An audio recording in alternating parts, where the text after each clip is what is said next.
Ladies and gentlemen, this is DaveSac, affiliate of the WrestlingSoup podcast. I'm here at One Supreme Nights, One Supreme Convention, along with Darkfox Olumide, Jayson Xavier, and Nathan Brick, also known as The Appeal here in Northern California, Sacramento independent scene. How you doing, guys? Doing pretty well. Yeah, doing pretty good. well. Good as always, good as always. Good turnout tonight, so it's always nice. They showed up for us, of course. Of course. So I got a few questions here for you. I thank you for the time, and I know this is an honor and a privilege for me to be graced by you guys, so here we go. How long have each of you been in the business? Me and Olumide have been wrestling now for me just under 2 years. For him, Just about 2 years. 2 years. I've been doing it the longest, a little over 10 years for me. Okay. And he won't say it, but he is also the trainer. Got you. He's the one Okay. He's the one that helped us get into this. So what brought you three together? Well, I guess the origin of the appeal, if you will. what would you say? I mean, a common goal, common mindset. about Common wrestling? mindset of what wrestling is, what it takes to be a professional wrestler, and it just happened to work out that me and Olumide were training partners, and Nathan Okay. was our trainer. Got you. Happened to kind of So a mutual happens decision. sense. It wasn't like just jamming you guys together and saying, "Hey, just figure it out." It was getting to know each other and meshing out in the real world, out in our daily lives. Gotcha. Before we transitioned anything into the ring. Got you. Okay. Were you guys fans before actually being in the business? yeah. Yes.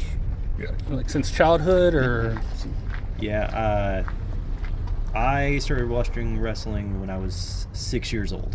Okay. At WCW at the time. Gotcha. That's, yeah, I pretty much loved it since then. I watched wrestling for a while, but had to take a break from watching it Understand. for some reasons. But then I got back into it, and Okay. All right. Yeah. Sorry, I'm sorry. I've been watching since I was a child. Also, I actually started watching like 80s wrestling because I would go to Blockbuster and just get all the old WrestleManias, Yeah. and then it wasn't about till like around the time of WrestleMania 23. That's when I actually started. I like WrestleMania 22, like that mid 2000s when I actually started watching. Perfect. Like, current stuff. Do you guys watch modern wrestling? You know, like big two would be, of course, AEW, WWE, but other stuff that's out there. I probably watch the least out of the three of us. Okay. It's, I watch what I need to stay current, Okay. to keep up on current trends. Yeah, honestly, like, I'm probably the same way. I for sure watch all the like pay-per-views and stuff. The weekly, I watch as much as I can, but nowadays it's a lot of wrestling there's to too get much. through, so I don't watch all of it. Right. But I, like Nathan said, I watch enough to know what's going on. Okay. And then I'm the one that bridges the gap because I watch Raw, I watch SmackDown, I watch NXT. I don't watch AEW as much. I catch up with all the happenings there through podcasts and such, but I do watch what's going on. Got you. Okay. I like to know what the measuring stick is. All right. Well, this is my third SPW show, and ever since my first SPW show, so that would be One Supreme Night last year. That's how I met you guys, and I was graced to feel the appeal. What is the appeal? What is it about you guys that makes you guys stand out? What makes you special? And like, what would you say is your message to the fan audience? You know, that defines the appeal. The appeal is the embodiment of everything that brought us together in the first place. Okay. Everyone has something that they love about professional wrestling. Yeah. Any fan has something that they love about professional wrestling, something that draws them in, something that keeps them entertained. For us, it's looking the part. Okay. We try to stand out anytime we walk into the room. It's keeping our work up, keeping the quality of our work up. We're in there training constantly. We want to make sure that the caliber of matches that we're putting on, anyone that comes to watch it, whether they're into modern wrestling or whether they're fans of some old school wrestling. Yeah. We take a lot of the stuff that we do from 80s wrestling, 90s wrestling, and we try to work that into modern style as much as we possibly can. Gotcha. So a lot of podcasts, they cover the various wrestling that's out there, New Japan, WWE, AEW. However, one thing that you're going to hear a lot about is the fan base, the community of wrestling, whether it be social media, Twitter, whatever, and it's tribalism. So as professional wrestlers in the business and knowing that it's out there, mainly AEW versus WWE, or it could be, I don't know the full degree with indies, but what is your take on tribalism amongst the fan base? I don't necessarily understand it. I always view things through things that I relate to originally. Okay. Mm-hmm. I grew up with music. That's an example of thing that is, it's an art form that is subjective, much like wrestling. Just because I like something doesn't mean Olumide is going to like it, doesn't mean Nathan's gonna necessarily agree with every aspect of it. Mm-hmm. But that doesn't mean that causes a rift between us. Of course. Like, again, the music example, my favorite band is Red Hot Chili Peppers. Nathan might think they're the worst band in the world. I used to. Olumide might he doesn't even know who they are. I don't even know much about them. And me, honest. as a Red Hot Chili Peppers fan, I don't even like everything they do, but I like the majority of the stuff. You like Californication. Yes, like, the point is, it's okay to like what you like. Of course. There are, and that being said, though it's subjective, things can be objectively bad, which is... To kind of follow up off that question, do you think one problem with the tribalism is they're hearing with one ear but not both, so they kind of erase any form of criticism to help improve the product that they like? I think it's tunnel vision. Yeah. They see whether it's WWE, AEW, TNA, whatever it was that got you into wrestling. I feel like a lot of people are closed-minded and have tunnel vision because that's what they think. Yeah. That's all wrestling is. It's not the case. Like, wrestling is a wide variety of things, and you don't have to necessarily agree with every aspect of it. We don't, but we find what we like. Yeah. We try to implement, like Nathan said earlier, we're influenced mainly by the 80s, 90s style of wrestling. Golden era. We understand it's 2024. It needs to be modernized. And Gotcha. so we try our best to kind of bridge the gap and combine them. Okay. Let me say something on the tribalism thing real quick. Tribalism, it's weird. By human nature, it makes sense because you stick with what you're comfortable with and you stick with what you like. But the problem with tribalism is it's hindering wrestling as a whole from getting better. Like he said, it doesn't really make sense. Not everybody can like the same thing, and it's okay to like different things. The point of wrestling is it's variety. So it's okay that we got people in there that don't like the uphill. It's okay. They don't like us. We guess don't what? agree with their Exactly. perspective on that. We did say earlier some people are objectively wrong. Exactly. They just haven't felt it yet. That's they don't what I'm feel it. saying. They And haven't guess felt what? it. That's not on us. That's on them. Exactly. Eventually, they will understand what Right. the hell is going on. But for now, Everyone is entitled to their own opinions, even though their opinion is wrong. Okay. Exactly. Fair. That's a good way to say it. Okay, I wanna kind of ask some questions in regards to the future. So,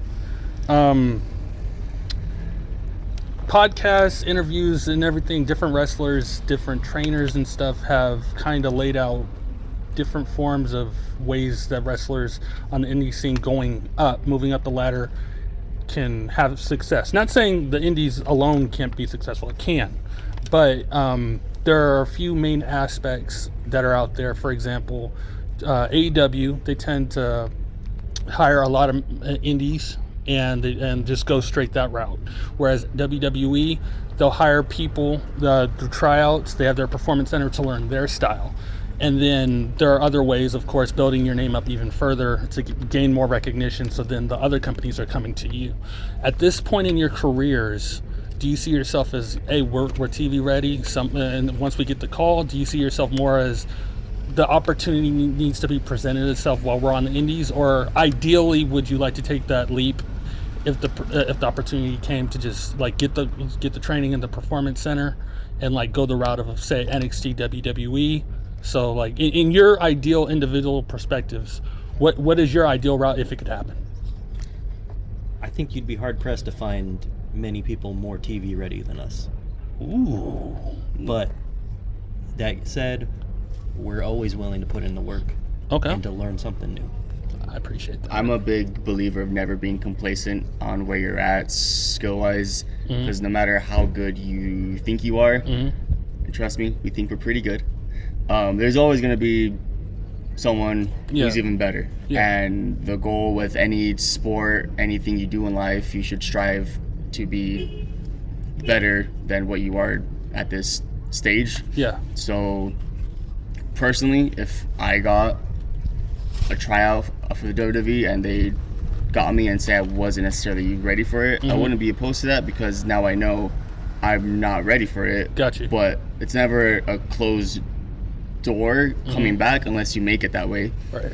So there's always going to be an opportunity to get back. Okay. And at that point, if you haven't improved from the last time, well then you know you're doing something wrong. So Understand. as long as you're not being complacent with where you're at, I think there's many routes to get into it. I don't think anyone is wrong.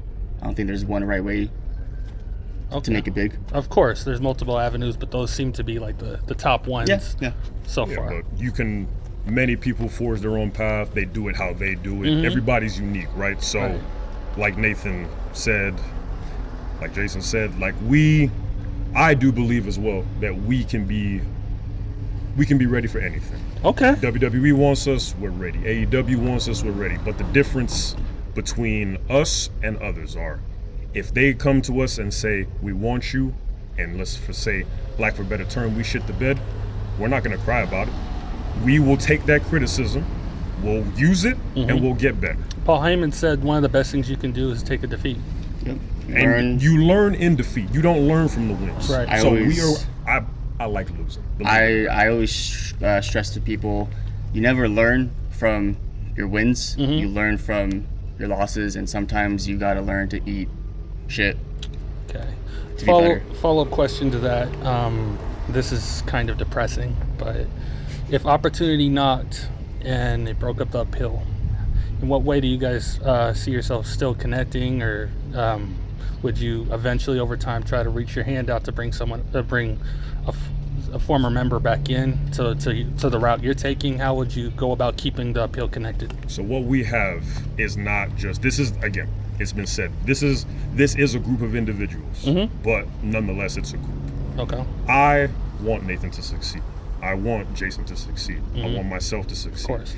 If we can't all succeed together, so be it. If one of us succeeds, the rest of us succeeds. Okay. If Nathan makes it big time, that's my trainer. I can say, that's my trainer. You see how good he is? Why can't I be as good as him? You see Jayson make it big. That's my training partner. That's my tag team partner. If he can make it big, why can't I make it that big? Okay. There's no, look, this is a business where you gotta be a little selfish, right? Of course. And it's understood. It's understood, and it should come with part of it.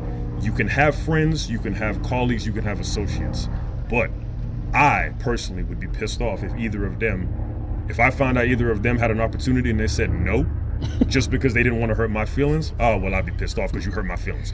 Don't turn that down. As much as we love being together as a unit, that's the one thing that would probably piss any one of us off, is if one of us chose to turn down an opportunity at something grander than where we're at right now. Must be out your bed. At the end of the day, Olumide is right.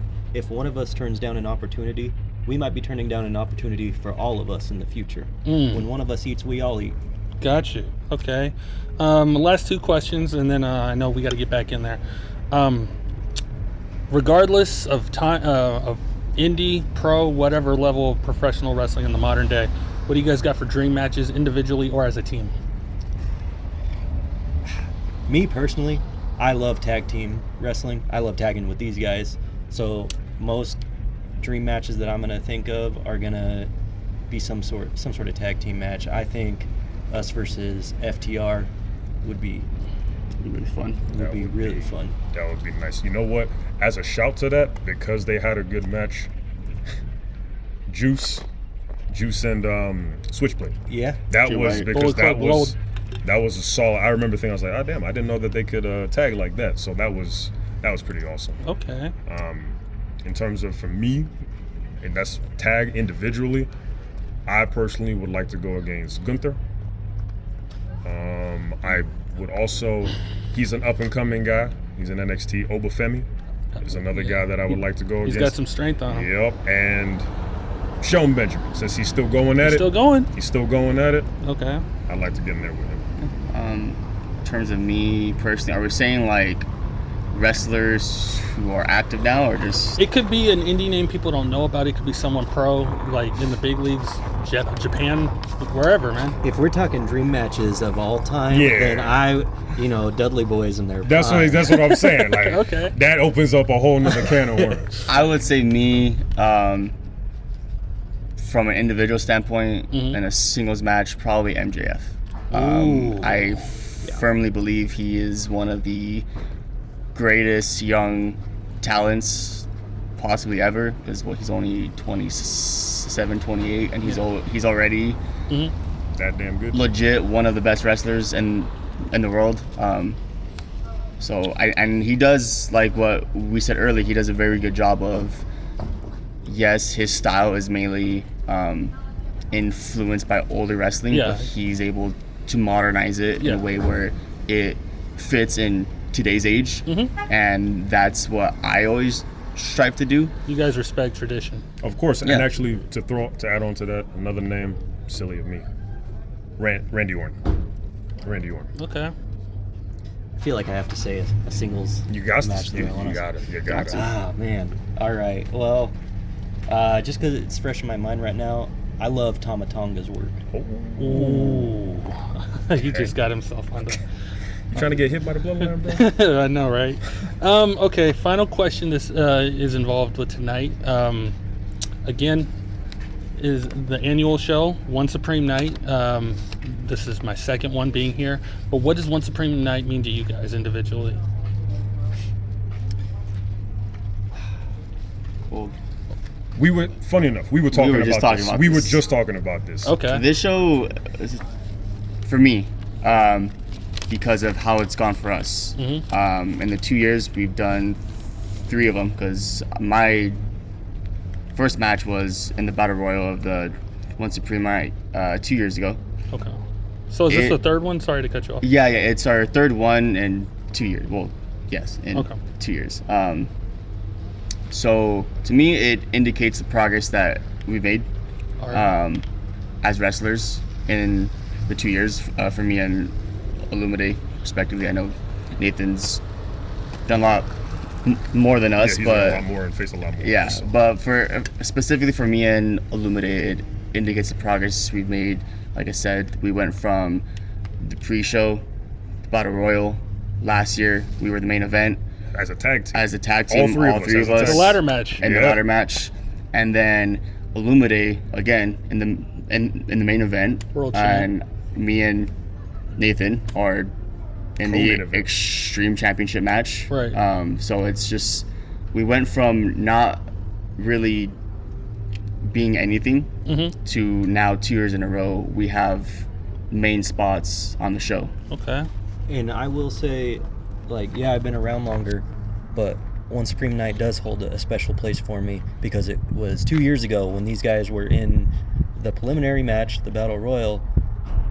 I was pretty much done.